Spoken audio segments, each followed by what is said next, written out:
Das pistas de skate aos laboratórios de pesquisa sobre o coronavírus, as mulheres estão se destacando cada dia mais no Brasil e no mundo. Quebrando um tabu histórico, as garotas conquistam espaço em áreas como engenharia, computação, física, biologia, bioquímica, entre outras, que até pouco tempo atrás eram consideradas território masculino. Nesta primeira série dos podcasts da Febrace, a gente vai conversar com algumas dessas vanguardistas. Estudantes e professoras vão contar sobre suas trajetórias como cientistas e seus projetos inovadores. Você vai se empolgar com as experiências e, mais do que isso, vai sentir aquela coceirinha no cérebro para criar o seu próprio projeto também. Isso mesmo, você pode, bora lá saber o quanto as mulheres podem contribuir para um futuro melhor. Começa agora Mulheres nas Ciências, podcast da Feira Brasileira de Ciências e Engenharia, Febrace Inspiradores. Mentes criativas, soluções inovadoras. Apoio do Ministério da Ciência, Tecnologia e Inovações e do CNPq.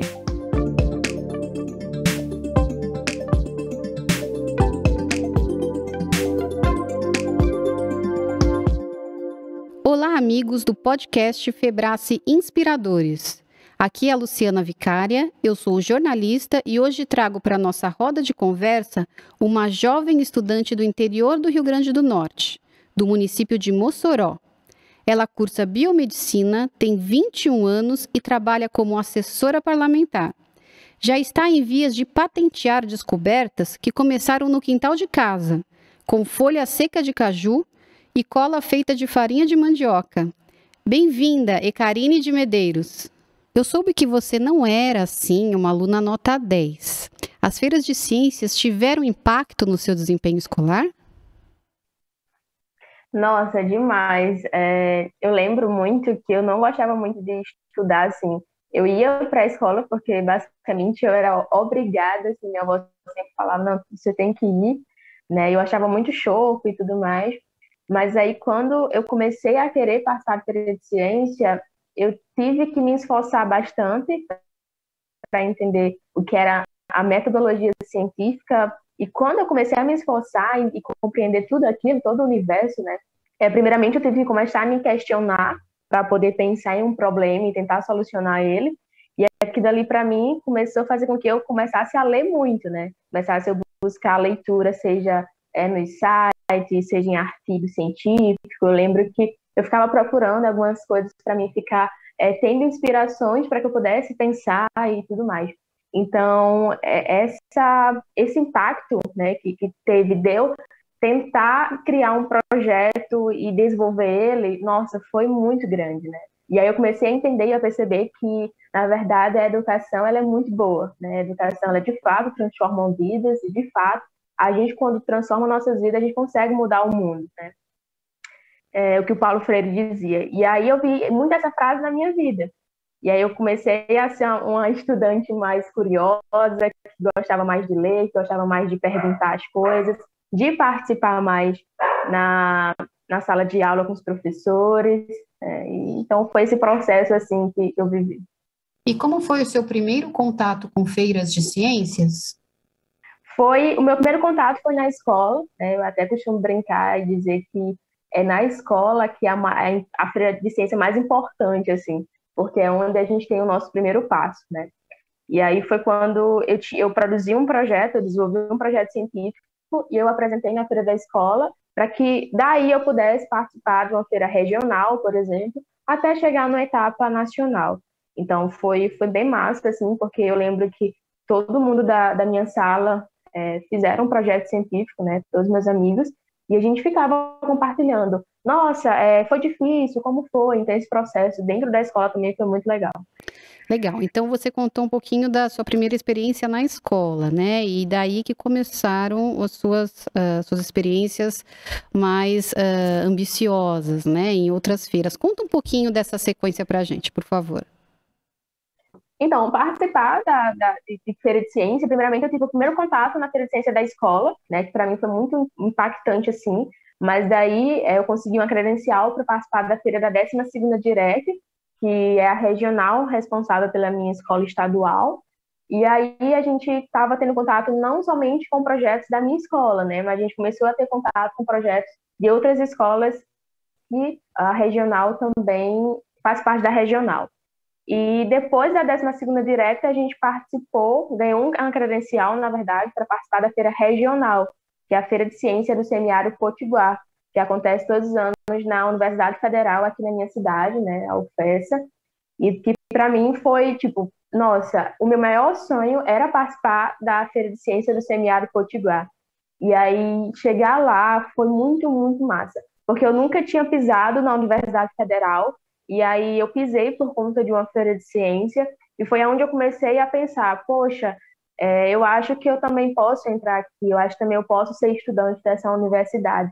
Então, a feira de ciência, além de tudo, ela aproxima a gente ao ambiente universitário, né?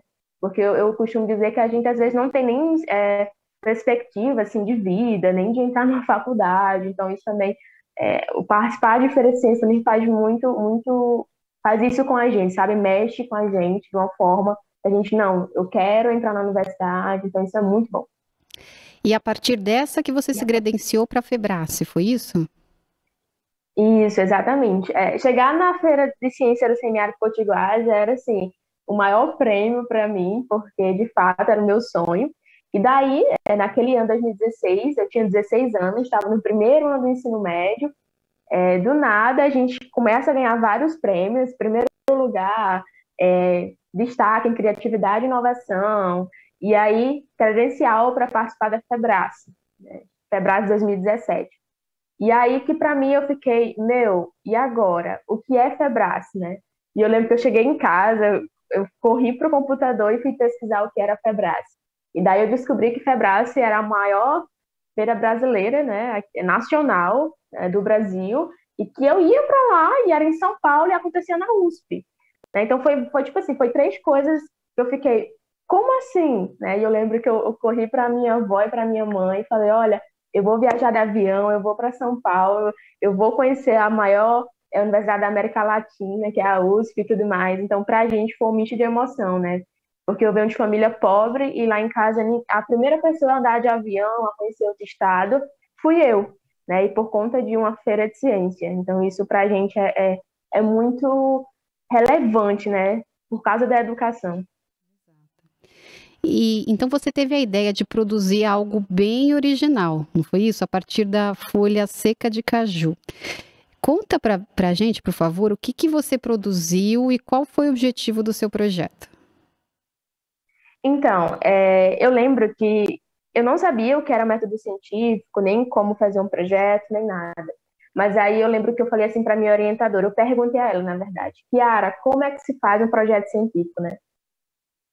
E aí a Kiara falou para mim, Karine, olha o mundo ao seu redor, encontra um problema e tenta solucionar. E aí, Luciana, quando ela falou isso para mim, eu fiquei pensando, nossa, então é muito fácil, eu preciso apenas olhar o mundo ao meu redor, então só o que eu vou encontrar é problemas, né, e tudo mais.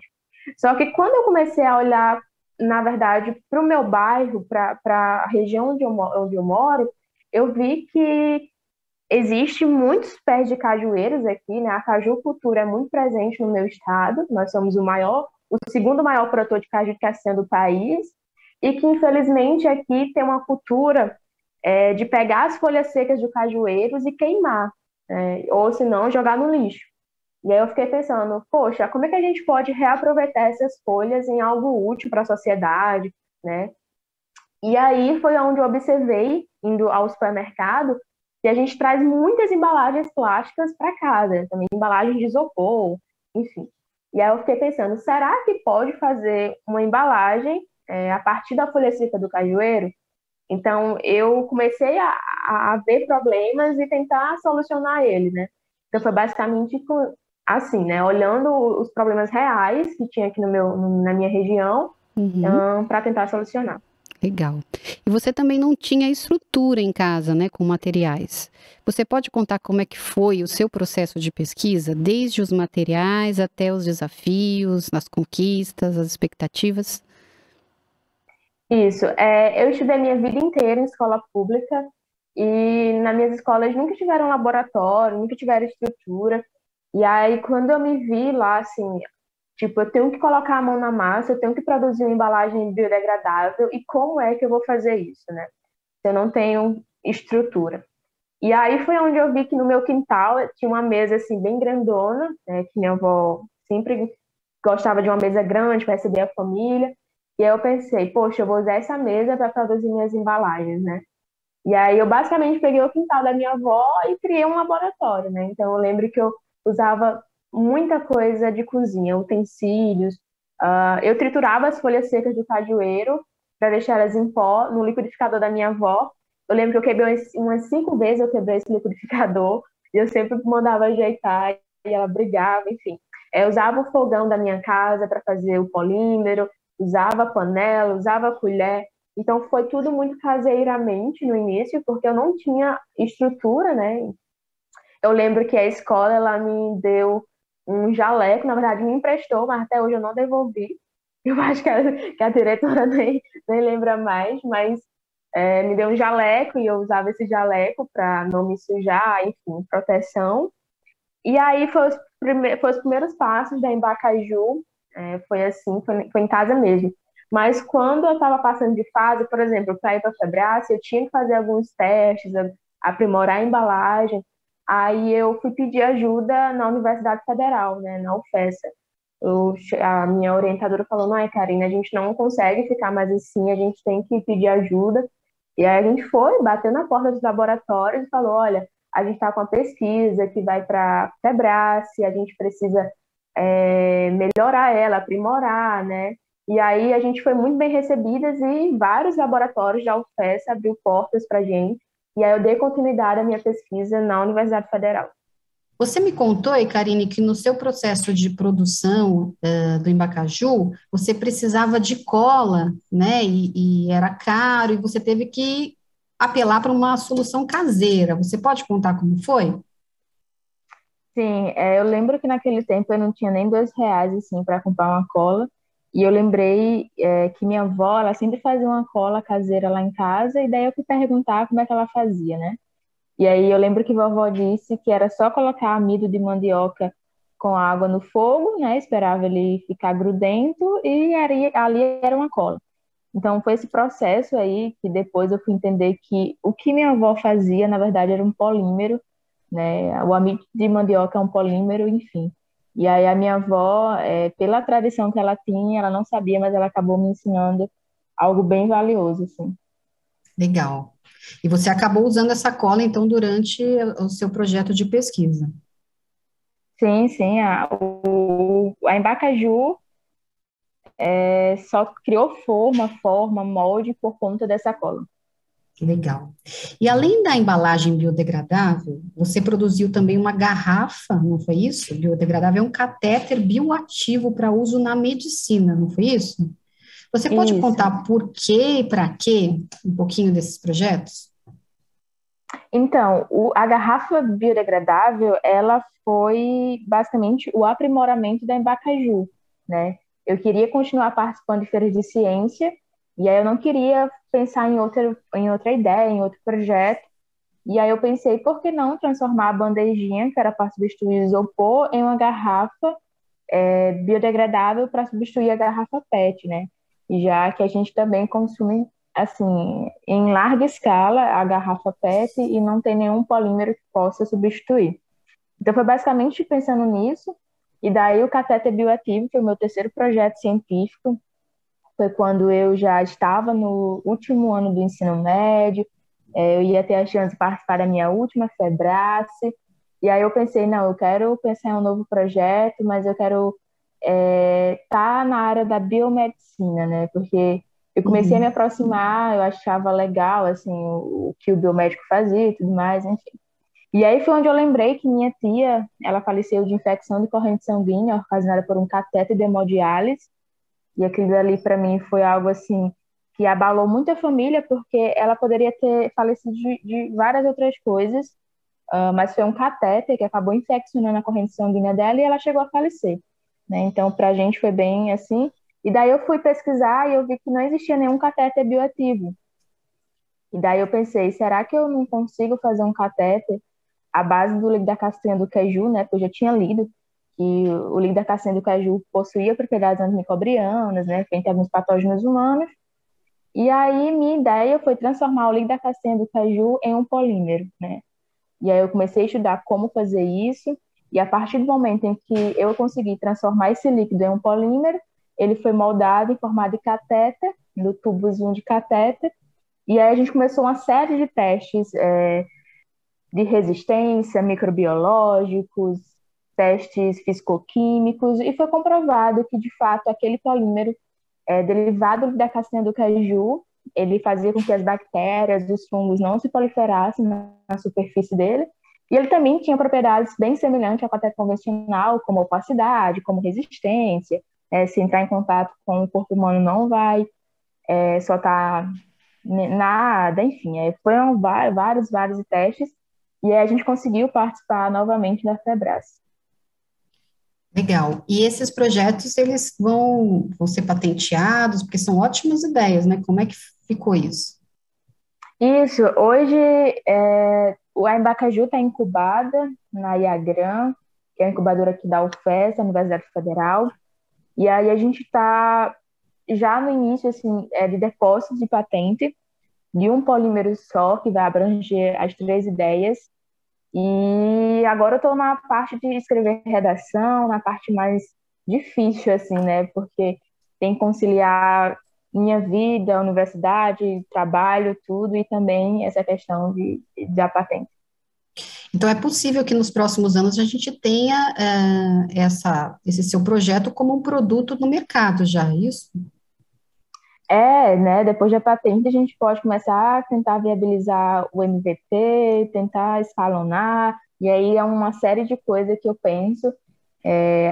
Participar de feira de ciência é bem legal porque ela empolga a gente para entender um pouco sobre o empreendedorismo e entender que a ideia que a gente tem não pode ficar apenas no papel, né?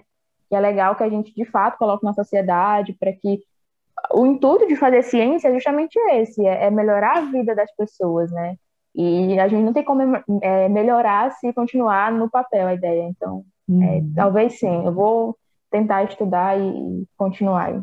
Sim, eu imagino que uma vai puxando a outra, né? Porque as ideias que você apresentou, né, os projetos, eles são um derivado do outro, né? Com melhorias, né? Com acréscimos, é isso, né? O inicial vai dando frutos, não é isso? Sim. Exatamente, não, é porque como você falou, não tem como a gente fugir muito da linha, né? E aí eu sou apaixonada pelo cajueiro e a maioria dos meus projetos sempre vai ser voltado para o caju. E essa sua relação com o caju tem a ver com a cidade? Tem alguma memória de infância? Você tem um cajueiro na tua casa? Como é que é? Não, tipo, o Rio Grande do Norte, ele é o segundo maior produtor de caju que é sendo do país, né? Então, a gente vê o caju em quintal de todo mundo. É uma planta, assim, muito, muito, muito nossa mesmo, né? É uma planta brasileira. E aí, quando eu fui pensar em fazer um projeto científico, eu pensei, eu quero fazer algo que esteja perto de mim, né? E eu lembro que quando eu olhava, assim, para os cantos, eu sempre vi um pé de cajueiro. E aí eu fui começando a estudar e eu me apaixonei pelas propriedades que a planta tem, né? Uhum. A planta é rica em muitas propriedades, daí eu sou apaixonada. E o Ceará, que é o estado vizinho, é o primeiro produtor de caju do país, então você imagina. Mas aqui em Mossoró, no bairro onde eu moro, tem uma das maiores indústrias de processamento de castanha da América Latina, né? E aí meu irmão, minha prima, muita gente já trabalhou nessa indústria, né? Então a gente também tem essa proximidade com a castanha. Legal, muito bom. Então, é algo bem regional, né? É algo que você acabou se apropriando para o seu projeto, né? Para a sua ciência, né? E eu soube também que você é bastante ligada à parte artística, né? Que gosta de música, de tocar, de ouvir MPB. Conta um pouco sobre esse lado, Karine, e se ele ajuda na criação, no seu lado empreendedor. Nossa, demais. Eu lembro que quando eu era criança, eu sempre gostei muito Meu sonho era aprender a tocar violão, né? E eu também gostava muito de dançar. Então, se eu pegar fotos minha, um álbum, eu criança, sempre vai estar eu com um violãozinho de brinquedo, né? E aí eu também sempre gostei muito de dançar. E eu lembro que quando eu tinha 9 anos, tinha um grupo lá de dança da minha escola, só que era só de jovens, de adolescentes, e eu pedi para participar, né? E aí eu comecei a me destacar nesse grupo de dança e a gente começou a viajar, tipo, várias cidades apresentando e tudo mais. E aí, quando eu tinha 11 anos, eu pedi um violão à minha mãe, de presente, de aniversário, e a gente sempre foi muito pobre, né? E eu lembro que minha mãe falou assim: olha, eu vou dar o violão para você, mas eu não tenho como pagar um professor de violão, né? Você vai ter que aprender sozinha e tudo mais. E eu lembro que quando ela me deu o violão, eu fiquei, nossa, muito, muito feliz. E a gente não tinha nem internet em casa, e aí eu lembro que a gente ia no supermercado, comprava uma revistinha, e eu comecei a aprender a tocar violão através de revistas, né? E aí até hoje eu toco violão, graças a Deus que a gente tem tecnologia, mudou tudo, mas essa minha ligação com a música era desde de criança de verdade, porque a conexão que eu tenho é muito assim pessoal em quesito que a música ela me ajuda a me acalmar, a me destressar, né? Quando eu tô muito, enfim, aí eu começo a escutar música, então é muito particular meu, né? E Uhum. assim, e aí até para desenvolver o projeto científico, às vezes a gente erra muito em experimento, por exemplo, às vezes a gente pensa que não vai dar certo e tal, e a gente precisa ter uma válvula de escape, né, para que a gente não, vamos parar um pouquinho para depois voltar. E isso é a minha relação com a música. Uhum, muito bom. E você também está tentando espalhar a ciência por Mossoró, não é isso? Com seu trabalho como assessora parlamentar. Você pode dizer em que projetos está envolvida? Isso, esse ano 2021, eu passei de um processo seletivo para ser assessora parlamentar de um vereador aqui da minha cidade, de primeiro mandato. E aí eu quis me inscrever a essa vaga pensando mais em fazer a diferença e também em ser a diferença, né?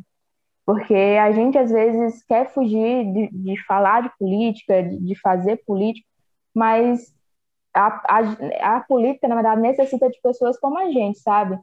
Que de fato tem um olhar sensível e, tipo, meu sonho é fazer com que a ciência ela tenha a devida importância, que as pessoas consigam entender o quão é importante também, tipo assim, quanto a ciência ela mudou minha vida, o quanto ela pode mudar a vida de outros jovens, né? E aí eu Uhum. consegui passar nesse processo seletivo durante esse ano 2021, estando na Câmara Municipal da minha cidade, a gente conseguiu pensar em alguns projetos e colocar em prática voltado para a ciência. Infelizmente, alguns foram barrados por questões que, isso daqui não pode, muita questão burocrática, né, que chamam. Enfim, mas aí que a gente já está pensando em outros, como desenvolver, que, por exemplo, como é que a Câmara Municipal poderia desenvolver um projeto voltado para bolsas de iniciação científica, né, para estudantes das escolas municipais, para que possam incentivar, estimular e também auxiliar no desenvolvimento dos projetos deles, né, e Uhum. dentre também outras emendas de uma criação, por exemplo, de laboratório comunitário na escola municipal, onde os estudantes poderiam ter um local específico e adequado para desenvolver as pesquisas deles. Então, é mais pensando nisso, né? Tipo, o que eu enfrentei no meu ensino médio, que era falta de laboratório, falta de investimento, né?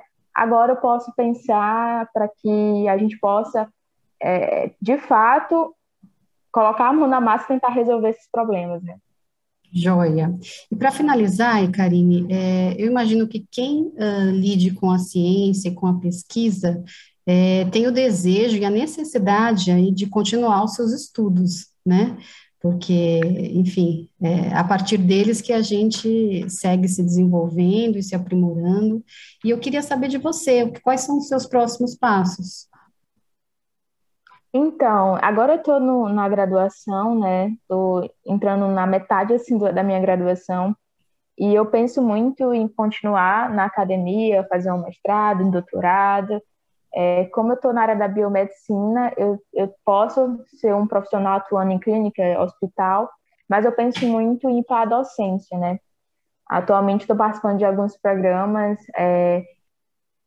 enfim, voltado para pesquisas, para desenvolvimento de projetos, e eu continuo muito ligada a isso, sabe, Luciana? Eu acredito que a Feira de Ciência, ela foi o que acendeu a chama, assim, para que eu pudesse me descobrir quanto pesquisadora, e hoje eu não me vejo fazendo outra coisa a não ser isso, né?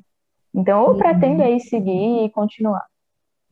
Joia. E você quer deixar algum recado para jovens que estão, muitas vezes, pela primeira vez numa feira de ciências? Enfim, você gostaria de deixar alguma mensagem para eles? Sim, é dizer que eu nunca imaginei que um dia a minha vida fosse ser transformada, modificada por conta de um projeto científico, né? E dizer que eu saí daqui do interior do Rio Grande do Norte, cheguei na maior feira de ciência do mundo, enfim, conquistei várias coisas. E se um dia eu conseguir, vocês também conseguem, só basta ter muita dedicação, muito amor naquilo que você está fazendo e também procurar oportunidades, né? Porque eu enfrentei muitas coisas, não foi fácil e nunca vai ser fácil, mas quando a gente sonha, né, a gente consegue de fato realizar, né? E dizer para que vocês ganhem, assim, de fato, o mundo que vocês quiserem com uma boa ideia. Obrigada, Karine, pela sua participação e muito sucesso para você. Este foi mais um episódio dos podcasts Febrace Inspiradores. Mentes criativas, soluções inovadoras. Apoio do Ministério da Ciência, Tecnologia e Inovações e do CNPq. Até a próxima terça!